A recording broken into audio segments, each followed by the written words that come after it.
형 많이 해주세요. 니 김이분이야?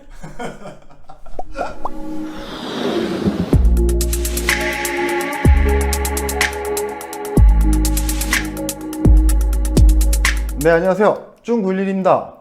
네. 성공한 사업가가 되려면 오늘은 2편 공부하자에 대해서 말씀드리려고 합니다. 첫 번째 1편 기본을 지키자는 이전 편에서 확인하시고요. 오늘도 사실 어떻게 보면 기본을 지키자와 좀 비슷한 내용이죠. 공부하자. 학생이 아니더라도 공부하자라는 말이 어떤 의미를 가지는지 아마 다 아실 거라고 생각합니다. 근데 어떤 원론적인 차원에서 뭐 전편도 마찬가지지만 기본을 지키자, 공부하자, 어떤 원론적인 의미로는 무슨 뜻인지 다 아실 거라고 생각을 합니다. 근데 이제 그 원론적인 거를 그렇게만 얘기하면 좀 너무 재미가 없으니까 제가 제 주변 분들의 예를 들어서 좀 설명을 드리고자 합니다. 제 지인분 중에 이제 일본 라멘을 트럭에서 시작하신 분이 계세요. 뭐 아시는 분들도 계실 거고, 그분이 거의 초창기 때 제가 이제 지인이 소개를 해줘서 방문을 해서 이제 그 라멘 하시는 사장님하고 뭐 이런저런 대화를 하게 됐었어요. 근데 그때는 초창기라 이제 하루에 20그릇 정도 판다고 하시더라고요. 20그릇이 맥스라고 하시더라고요. 근데 20그릇을 6,000원에 파셨어요. 그래서 20그릇에 6,000원이면 12만원.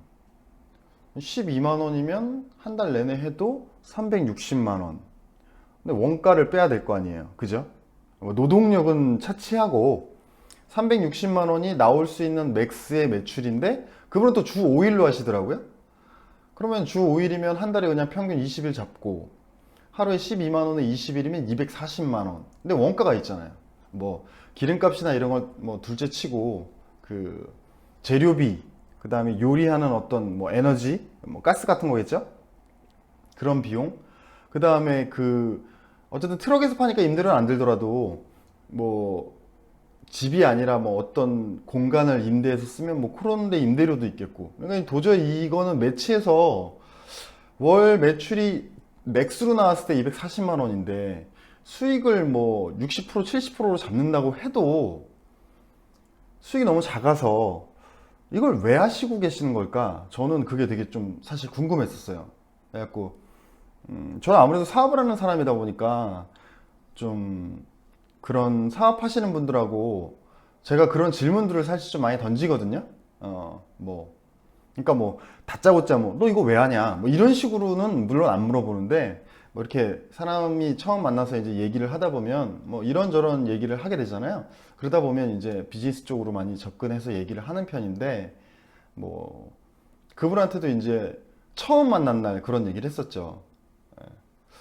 대충 계산을 해보니까 이익이 너무 작은 것 같은데, 수익이 너무 작은 것 같은데, 이거 시작하신 지 얼마나 되셨냐 이렇게 여쭤봤더니 5개월 되셨다고 하시더라고요.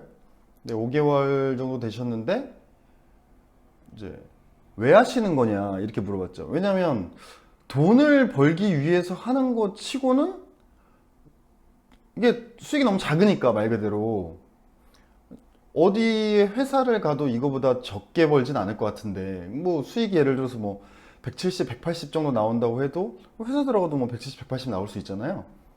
뭐 더 받을 수도 있고 물론 뭐 못 받을 수도 있겠지만요. 그래서 저는 이제 그때 그런 말씀을 드렸었어요. 왜 하시는지 이유가 뭔지. 그랬더니 경험 삼아 한다고 하시더라고요. 그래서 저는 그때 그게 되게 뭐라 그럴까? 그냥 제 개인적인 생각이죠. 그분의 머릿속에 제가 들어갈 수는 없는 거니까. 근데 한 달 정도 했다 그러면 경험 삼아 할 수도 있고 뭐 한두 달? 근데 5달이면은 경험 삼아 하기에는 좀 긴 시간이 아닌가 좀 그런 생각이 들었고요. 그리고 결국엔 어쨌든 한두 달, 두세 달 정도 경험을 했으면 어떤 결론을 내려야 되잖아요. 아, 그래, 이게 경험은 충분히 한 것 같고 제대로 된 비즈니스로 발전을 시켜야겠다. 혹은 아예 경험을 해봤는데 이건 좀 비즈니스로 발전하기가 좀 어렵겠다. 뭐 이런 어떤 결론이 필요하잖아요. 물론 그 결론을 내는 기간은 개인의 어떤 뭐 선호도나 생각에 따라 차이는 있겠습니다만 저는 그 당시에 이제 느꼈던 건 5개월 정도 이미 운영을 했고 이미 인터넷에 어느 정도 좀 소문이 난 상태였어요. 뭐 페이스북이나 뭐 어떤 커뮤니티들에서 뭐 그분에 대해서 얘기하는 것들도 많이 나왔었고 아무래도 뭐 한 매장이 아니라 이제 트럭에서 일본 라멘을 판매하다 보니까 좀 새로운 느낌도 있고요. 그래서 이제 제가 말씀드렸죠. 뭐 이건 제 생각이지만 이미 경험은 충분히 한 것 같고 여기서 어떤 결정을 내려야 되지 않겠냐. 사업을 좀 더 확장하던가 아니면 뭐 정식으로 매장을 내던가 아니면 그걸 접고 차라리 다른 뭐 취업을 하던가 아니면 새로운 창업을 하던가 뭐 이런 식으로 결론을 좀 내야 될 때가 아닌가 저는 그렇게 말씀을 드렸었거든요. 근데 뭐 이제 경험 삼아 말씀을 하고 있다고 하셔서 그 뒤에 좀 더 자주 찾아갔었어요. 일주일에 한두 번씩은 찾아갔던 것 같아요. 제가 또 면식을 좋아하기도 하고요. 그러면서 이제 제가 여태까지 사업하면서 느꼈던 어떤 느꼈던 것들, 그게 뭐 좋았던 거든, 나빴던 거든, 뭐 필요하다고 생각했던 거는 제 기준에서 이제 조언을 많이 드렸었죠. 그래서 제가 처음에 조언을 드렸던 건 매장을 내라. 그거였는데 이제 매장을 낸다는 건 어느 정도의 자본이 필요했고 그분은 또 이제 자본이 그 당시엔 없는 상태였기 때문에 이제 매장을 내기는 어렵다고 하셔서 이제 그러면 20그릇이 아니라 40그릇으로 확장을 해라. 그러니까 20그릇일 때는 아까 말씀드렸지만 6,000원에 20그릇이면 하루에 12만 원. 20일 장사해서 풀로 하면 240만 원인데 20그릇이 40그릇이 되면 240만 원이 480만 원이 되는 거잖아요. 그러니까 매출이 올라가는 거잖아요. 그래서 40그릇으로 나중에 확장하셨어요. 얼마 지나지 않아서. 그리고 40그릇도 많이 파실 때 제가 60그릇까지 확장을 해라 이렇게 말씀을 드렸었고 또 60그릇까지 판매를 하셨을 때 80그릇 이상 혹은 100그릇까지 팔 수 있는 시스템을 이제 하면 어떻겠냐 이런 식으로 말씀하셨더니 더 이상 트럭에서는 이제 그렇게는 좀 어렵다고 그래서 저는 트럭 크기를 좀 키우면 되지 않을까 뭐 이런 생각을 했었는데 어쨌든 그건 또 서로 간의 생각이 달랐으니까요. 그러다 결국에 한 1년 정도 지나서 매장을 내셨어요. 매장을 내시고 굉장히 잘 되셨죠. 잘 되셨는데 이제 트럭에 비해서 굉장히 잘 되셨던 거고 어쨌든 매장이니까 이제 또 어떤 새로운 트라이들이 필요하잖아요. 예. 그때 이제 뭐 저는 이제 마케팅이 필요하다고 생각을 했어요.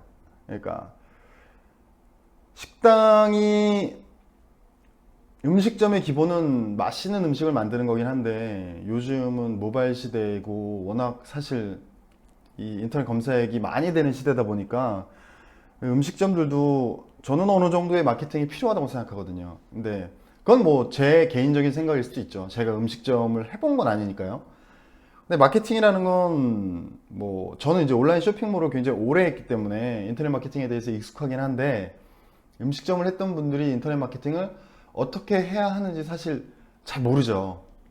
그래서 저도 그분께 이제 마케팅을 해라 이렇게 말씀을 드렸었는데 마케팅에 대한 거를 만약에 그분이 뭐 제 의견을 그렇게 받아들이시지 않으셨지만 마케팅을 만약 해야 된다면 어떤 인터넷 마케팅이 있는지 공부를 해야 되잖아요. 그런 말씀을 드리는 거죠. 공부하라. 그거는 내가 내 사업을 영위하기 위해서 어떤 한 단계 한 단계 도약하기 위해서 그런 공부를 해야 된다. 그런 말씀을 드리는 거고요. 결국에 그 사장님은 매장을 내시고 매장을 낸 이유는 사실 이후에는 제가 딱히 조언 드릴 만한 게 별로 없었어요. 이미 매장이 좀 잘 되기도 했었고 근데 이제 지금은 예전보다 훨씬 잘 되거든요. 항상 줄 서 있고 예. 줄을 서서 먹지 않으면 뭐 못 먹는 정도로 굉장히 잘 되시는데 그 뒤에 그 사장님이 한 걸 보면 제가 따로 뭐 그 뒤에는 왜냐면 저는 음식점을 많이 안 해봤으니까 음식점 하기 전에 트럭일 때는 한 1년 정도 꾸준히 계속 이런저런 조언을 많이 드렸었는데 이제 음식점 매장을 차린 뒤에는 제가 조언을 안 드려도 스스로 계속 연구를 하시더라고요.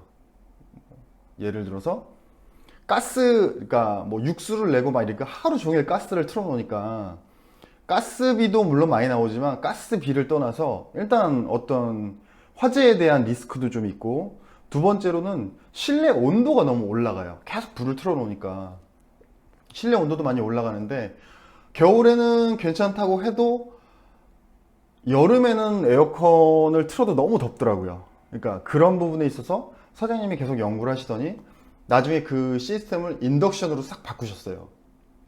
그러니까 더 이상 불을 안 쓰는 거죠. 인덕션으로 해서 뭐 고기도 삶고 육수도 내고 계란도 삶고 이렇게 바꾸셨더라고요.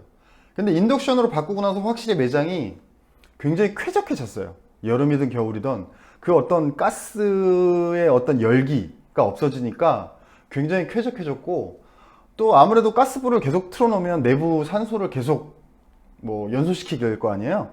그리고 사람들이 또 산소를 들이마실 거고, 또 이산화탄소가 나올 거고, 그러니까 뭔가 그런 좀 뭐 막 불편한 것까지는 아니지만 뭔가 약간 좀 답답한 느낌이 있었는데, 매장에서 확실히 인덕션으로 바꾼 뒤에는 많이 쾌적해졌더라고요.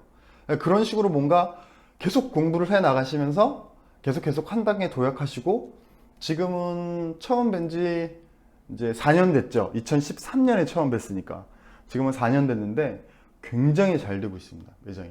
그러니까 굉장히 어떤 성공한 케이스인 거죠.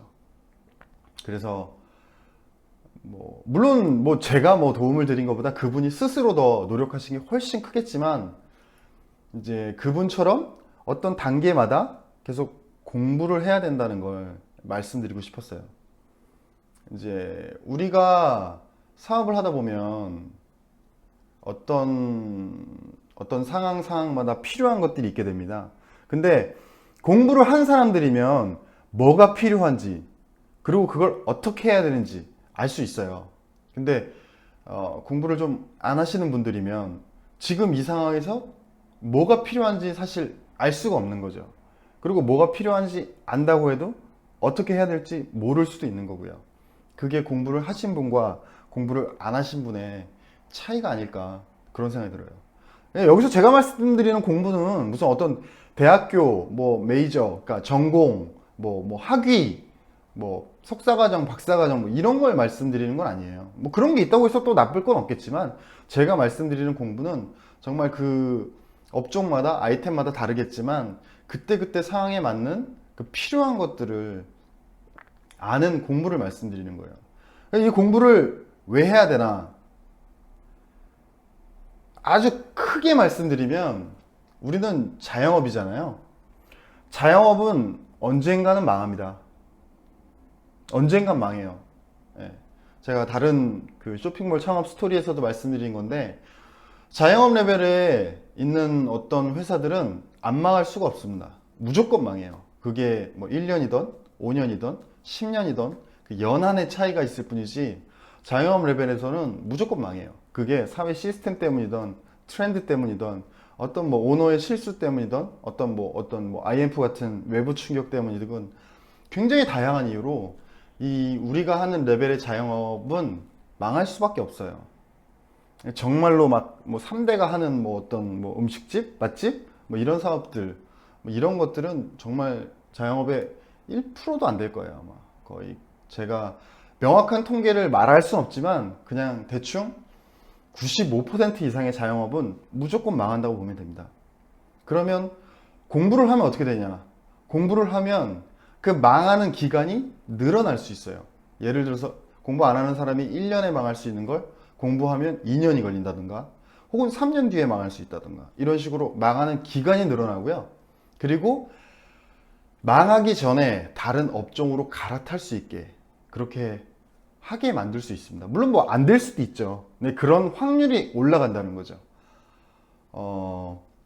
간단하게 말씀드리면 제가 쇼핑몰을 굉장히 오래 운영했잖아요. 근데 쇼핑몰 뭐 제가 2016년이 작년이니까 2016년에 예를 들어서 매출을 뭐 30억 정도 찍었다고 가정을 하자고요. 2016년 매출을 30억을 찍었는데 2017년 매출로 30억을 찍으면 그게 좋은 걸까요? 아닙니다. 회사는 매출이 정체되면 이익은 무조건 줄어들어요. 그럴 수밖에 없어요. 왜냐면 구성원들의 인건비부터가 일단 오르고, 뭐 연봉이 아무리 안 올라도 1, 2%라도 오르지 않습니까? 세금도 계속 오르고, 준조세도 계속 오르고, 뭐 담배가 오르듯이 계속 오르잖아요. 모든 물가가 또 오르잖아요. 뭐 가스비도 오르고, 전기세도 오르고, 뭐도 오르고, 그러니까 모든 경비는 매년 상승하게 돼 있어요. 인위적으로 어떤 원가 절감을, 그러니까 그 비용 절감을 위해서 인위적으로 사람을 뭐 권고사직 한다던가 이런 게 아닌 이상 어떤 모든 것들이 유지되는 그 상황에서는 모든 경비는 해마다 매년 오릅니다. 오를 수밖에 없죠. 인플레이션이 오니까요. 그러면 매출이 정체된다는 얘기는 수익이 줄어든다는 얘기예요. 그러니까 매출은 무조건 정체되면 안 돼요. 어떻게든 매출은 올려야 되는 거예요. 그 매출을 올리기 위해서 공부가 필요한 거죠. 어떤 그 상황에 내가 뭘 해야 되는가. 그러기 위해서 공부를 해야 되는 겁니다. 정말 내 비즈니스에서 뭐 그럴 리는 저는 없다고 생각하지만 뭐 예를 들어서 할 수 있는 걸 내가 다 했어. 정말로 정말 내가 더 이상 정말 내가 할 수 있는 걸 다 했는데도 삶이 좀 어려워. 그러면 또 뭘 해야 될까요? 그러면 정부 지원 자금 같은 것들도 공부해야 되는 거예요. 지금 내가 하는 업종에 정부에서 지원하는 사업이 있는가? 내가 이 사업을 딸 수 있는가? 딸 수 있는 요건이 되는가? 이런 것들도 공부해야 되는 거예요. 그럼 내가 어떤 연구소라도 설립해서 세금을 줄일 수 있는 방법이 있는가? 그런 것들도 공부해야 되는 거예요. 계속 공부하는 거를 끊임없이 이어가야 됩니다. 그게 사업하는 사람의 기본적인 어떤 자세고 기본적인 마인드예요. 그러니까 공부를 뭐 매일 할 수는 없겠죠. 24시간, 365일 매일매일 공부해야지. 뭐 인간으로서 그건 너무 힘든 일이니까 뭐 그렇게까지 말씀드리는 건 아니고요. 어쨌든 사업이라는 건 연속성이 있는 거고 그 연속성에 있는 과정에서 우리가 하나씩 공부해야 되는 것들을 찾아내야 되고 그 찾아냈으면 거기에 맞는 공부를 해야 되는 겁니다. 그건 사업의 아주 가장 기초적인, 기본적인 그리고 가장 또 중요한 것 중에 하나고요. 오늘은 공부하자에 대해서 설명을 드렸습니다. 이 공부를 어떤 공부를 해야 되는지 잘 모르겠고 공부를 또 왜 해야 되는지 잘 모르겠으면 사실 그런 분들은 사업을 안 하시는 게 맞습니다. 모든 사람들이 다 사업을 해야 되는 것도 아니고요. 또 사업을 실패하면 리스크가 굉장히 크기 때문에 그런 부분에 있어서 어떤 공부하는 어떤 습관, 어떤 자세 그런 것들이 필요하다는 말씀드립니다. 오늘 두 번째 공부하자에 대해서 말씀드렸고요. 다음 시간에 세 번째 또 말씀드리겠습니다. 네, 오늘은 여기까지 하겠습니다. 감사합니다. 구독 많이 해주시고요. 안녕.